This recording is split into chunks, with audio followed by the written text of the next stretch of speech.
Go out there and be able to practice, compete against each other, the talent we have and all the guys we got together, just getting a chance to have a split practice where you can really evaluate the older guys and give them a chance to play, and then you get a chance to get the younger guys to come in, get the same amount of reps. I mean, you got to be proud to be able to do that. Matt was talking yesterday about the benefits of it. You guys couldn't do it last year just because the numbers probably weren't there. But Yeah. when did the idea click for you, thinking this would be a good idea for my guys as well?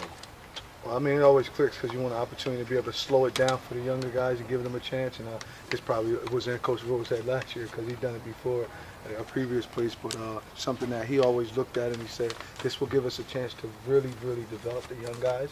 And then you'll get an opportunity to give them the reps that they need. But then you also have a chance to have your older guys move at the pace that they need them to move at. So that way we're ready to go, when day one comes. Is that experience for younger players even more valuable this season with the redshirt rule change?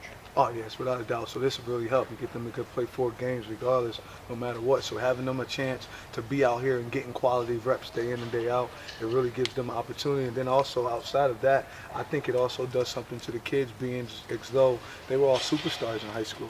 And they've been used to being in the entire practice. When you just got one practice and now I'm the guy that was a 4-star player and I've done all these things, I come here now and I don't have a chance but to get 4 reps throughout practice. It starts to do something to your psyche. So I think this really helps them also. They're getting the same amount of reps as the older guys. We're in the meetings teaching those guys the same way, so it's the same film, same sets. So I think it's more than just football.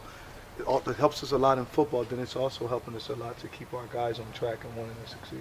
Another thing Coach Rule mentioned is that you don't want training camp to feel like practices 1 or 2. You want them to feel like an extension of what you got in the spring. Are you seeing some of that knowledge carry over? Right, we're just trying to continue to move on. Just continue to move on. Let's get these days going. Just want to be elite day in and day out. Like I tell our guys, our standard is to be elite. Just do what you ask to do. Go out there and give it everything you got. That's all you really can do. So I'm excited about that. I do feel like we've just carried right over from the spring. It feels like this is like practice 17, as you're moving on from spring. So I'm excited about that. Coach, you got a healthy Braylon Arnold. I mean, how's he been so far, and what are you looking for from him? I'm just looking for him to get better day in and day out. I'm looking for him to just continue to grow as a leader, grow as a teammate, and just learn and take the coaching day in and day out. I just don't want him to stay where he was at yesterday. Today I felt like he came out and got better than yesterday. I want him to continue to go. So my plans with him is to just always be elite, practice at an elite standard, and if you want to be the leader of the group, make sure that the entire secondary can look over at you and see the way you're practicing. It'll give them an opportunity to do it. So, I mean, we all know Graydon's a good football player, but I feel like him being a leader and him practicing at a high level day in and day out not only will make him a better player, but it'll make all the guys around him a better football player. What about your depth as a group there? I mean, a lot different than it looked maybe even just a year ago. Yeah, I mean, anytime you have an opportunity to have more guys, it helps when it comes to competition. Competition brings the best out of a lot of guys if you love to compete. That's a major thing in here. We're going to love to compete. To me, practice is everything. I was taught that from Coach Roland when I played for him, and that's our same motto, practice is everything. So when you got that depth like that, you don't want to mess up. You don't want to miss a rep. It's not cool to be hurt. It's not cool to get injured because it's like, if you're injured for a serious matter, then you have to go and be injured. But sometimes you'll be able to fight through it, and it gives you opportunity where now I'm going to fight through it because I don't want to sit down because I understand what's behind me. I understand what's in front of me and how far that can get. So I want to be able to do that. So I love the fact of that. I love the fact of competition. There's nothing like it. And the more guys you get, the better we're going to get. Because if we're coaching the way we're supposed to, and there's no weaknesses in us as coaches, then we know we'll bring our guys to be elite day in and day out. How much more advanced is Harrison Hand now compared to last year when he came in? He's getting better. Me as a coach, I got to continue to get him better, mentally tougher. Of course, he got a lot stronger. He got faster. He's been in college for a year now, so that helps. So anytime you get to come in as a true freshman and you take your bumps and bruises and you make a few plays and you do different things, but when you're sitting there watching, a year of college will always help you go and have a little more experience in the classroom, also on the football field, just being able to come here and be able to adjust to the environment. So I think it'll be better for him. I'm excited to see what he'll do, but I feel as though that's going to go on me as a coach and how hard am I going to push him to get the best out of him. I have to maximize him this year as a player. What are you spending more time on maybe this offseason and this season, the physicality part of it or the mental part of it? Mental. Physicality is something that our weight room, I think they do a heck of a job. I think they've done a great job getting our guys physically strong. And I'm kind of working on the mental. Of course, the technique stuff, we'll all get that. But it's all with the mental. It's all with them being able to trust me. Those guys trust me, and they feel like I'm really there for them. I'm really their brother. It's not just a talk. guys all sit there and say, and they're around me and feel it. If I get them to trust and believe, I think they'll play their hearts out for us. Now that Blake Lynch has kind of settled in at safety, what has he shown you? Oh, just a big physical guy.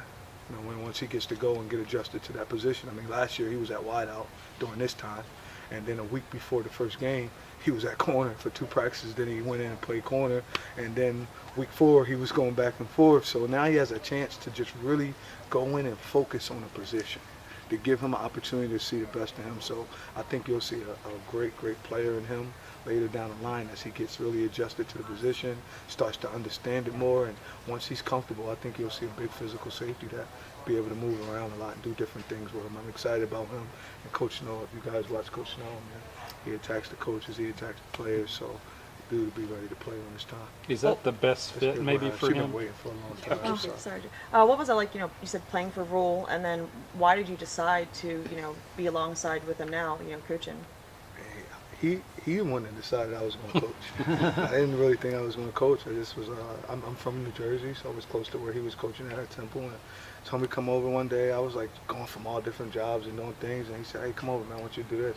Got me an interview at another school, and then came back to that school, and just told me to come in every day. And it was just something that, I mean, the dude helped me get a scholarship to go play Division I football when I was 18 years old, and he's been in my life ever since. I'm 35 now, so it was different things when it happened. And I said, I think I can coach. Yeah, I'll do it. Can you? I was like, yeah. So it was just, I bet, let's do it. Asked him how much he made in coaching, and he was like, oh yeah, I'm gonna be a coach. So I just kept coaching, and I'm excited about it. I love to compete. It's almost to the point I feel like I'm still being coached by him day in and day out, which I really enjoy. So I'm just busting my butt, really trying not to let my coach down, because he really coached me, recruited me, played for me. So it's a little different with me. Have some of the players, asked you about that, what's it like playing for Rule, and, maybe what have you learned from him? Kind of like, what's that experience have you brought to your players, maybe why they may listen to you, maybe more than just another coach who hasn't played for Rule? Well, the thing is, they all understand and know that Coach Roland only got me because he thought I was a tough player. He understand where my heart was at and the things that I wanted to do when he came and grabbed me from the inner city, which is pretty tough, and I didn't want to stay in the same environment. I wanted to be different, and he understood that I wanted to be different. I did whatever it took just to make sure those guys understood that I was tough, and I was going to do whatever it took to go and be successful. And that's one of the things that I learned from him, just watching, seeing how to be a father, seeing how to be a good husband, seeing how to be a good friend, a good teammate. Like, I learned a lot of those things from him. I mean, I've been around Coach since 2003, so it was a lot that I got to learn from him. But they talk to me about that. I just tell them, go hard, go talk to him. That's one thing that a lot of head coaches say, hey, come to me. My door's open. You go talk to Coach Roland whenever you want. Call Coach Roland 3:30. Guarantee you're going to pick up the phone. So that's one that I'm still excited about. I still go to him about a lot of things. Go to him about personal issues. Go to him about things that are going on in my life personally. I talk to him about it, and he's still the same coach he was to me when I was 18 years old. It's no different now. Byron and Mark, I guess, are two of the younger guys that Yeah. you're working with. What are you seeing from those guys, and just what are your expectations? They're young, competitive guys, just like little young puppies, just thirsty. Think they could do it all right now. Got big, real big eyes. And the meetings, they know it all. Get out here, it's like Chinese to them.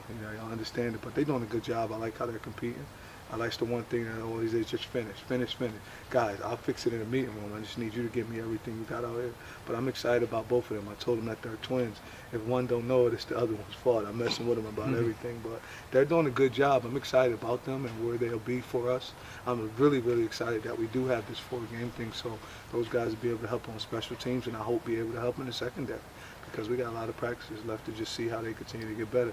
That's kind of all on me, right? How well I'm coaching, so I'm excited about those guys. Is that something you guys have already sat down and talked about in terms of strategizing how you're going to use them, or is it more just kind of as you get into the season? We're just focusing on camp right now, Right. trying to be ready for that first game. I don't understand what's going to happen right now, and things that happen as they go along. But you understand that you do have that rule, but we're focusing on one day at a time. Just be able to dominate, go and play this day. Our standards is just one day at a time. What's next? So that's what we're focusing on. The players have told us one of their goals is to lead the country in turnovers and takeaways. How do you coach something like that? How do you make sure that your guys can make those plays? You got to do it every day. You have to coach it. You have to make sure that it's a standard. You can't let it off on it. It has to be a standard day in and day out. You can't give a little. You give a little, that's not going to happen. So if they have a goal and they want to accomplish that goal, I feel like it's our job to help them be able to accomplish it. So we just do that with the things we do. We got a lot of turnover drills. We got us when we're just attacking the ball. All around, if you go and look, you're going to see we want to attack the football. So that's what we're helping them do it. I think it's our job and their job to come together and be able to do it, but we can't let up on them at all. We have to give them every opportunity that they have to be able to lead the country in takeaways. Have you put a big emphasis on not missing tackles this year too? Safety's kind of had an issue with that last year. Yeah, I feel like the entire defense had an issue with it, but I definitely put an issue.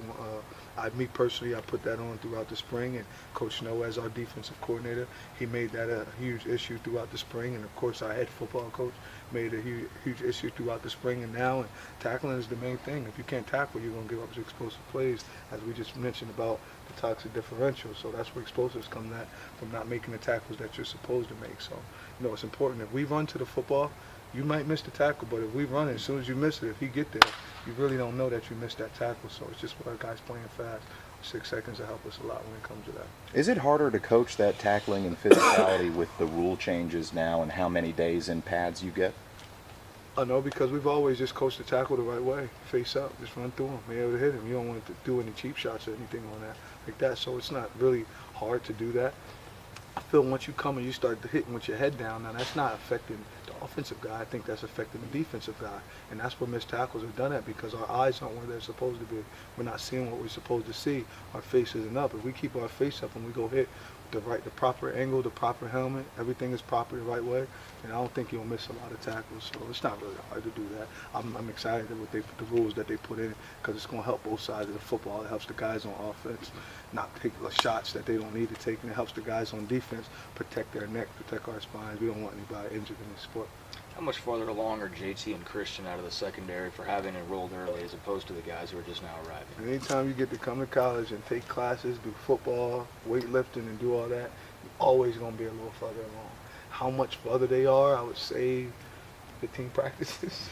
You know what I mean? Because they lift in the weight room. But, I mean, anytime you get an opportunity to be in school and be acclimated to all of that ahead of time, it always going to give you a little jump, not only with your education, but also when it comes to football. So they are a little further ahead. In the same sense, it's still a little fast, but you can see, oh, these guys going to really be able to help this year because of that. So that always helps me get an opportunity to come in mid-year, definitely. Are they kind of like the bridge in some ways between the freshmen just now arriving and the veterans, because they're a little mix of both themselves? They can help the guys just now, having arrived a couple months ago, get acclimated a little faster? They get a chance to talk to them a little more because they all feel in the same class, but I feel like our team and our older guys have done a good job when these guys come up on recruiting visits. They're on their official visits. They're really hanging with them. And then they start to talk after they sign, and guys come back around. They're with each other, so they kind of already started to build their own relationships too. But definitely it helps them because that's what they're more comfortable talking about. What's this like? Hey, what happened today? They still on little group chats with each other. But that helps them a lot. They definitely have a little bridge with them. But then they also, our team is, we're pretty tight now. Guys are getting a lot closer with each other. They care about each other. Got to be a brotherhood. It's tight. How do you feel about the depth both at corner and also at the safety spot? I'm excited about it today. I'll holler at you in a few weeks. Yeah. Make sure it's the same thing, though. I'm excited anytime you get an opportunity to be 2 to 3 deep in a position where you don't care who goes in. I'm going to get the best out of them at the safety and at the corner position. Then we also going to have a lot of competition. So you don't know who's playing. We don't really understand. I don't know who's going to play. You guys probably got to pencil in who you think going to play. But to me right now, I have no idea because you got to continue to be elite day in and day out. When I go grade that tape, if you want elite, you could easily be in another number pretty soon, so that helps us a lot. With a pass-heavy league like the Big 12, how important is it to have that depth in the secondary so you keep guys fresh? It's important. It's important to have it, but it's important to have Coach Jeremy Scott and his strength staff with us also. Those guys worked our guys in the summer with them having the opportunity to run and be in the shape that they were in, so that way we can continue to go. But it's truly important. It's one of our things in our plan to win. We want to be clutch, shut out in the fourth quarter, so that's big for us like that. So. Coach, what are you seeing from Derek Thomas, the grad transfer from Temple? What does he bring to the table? Depth.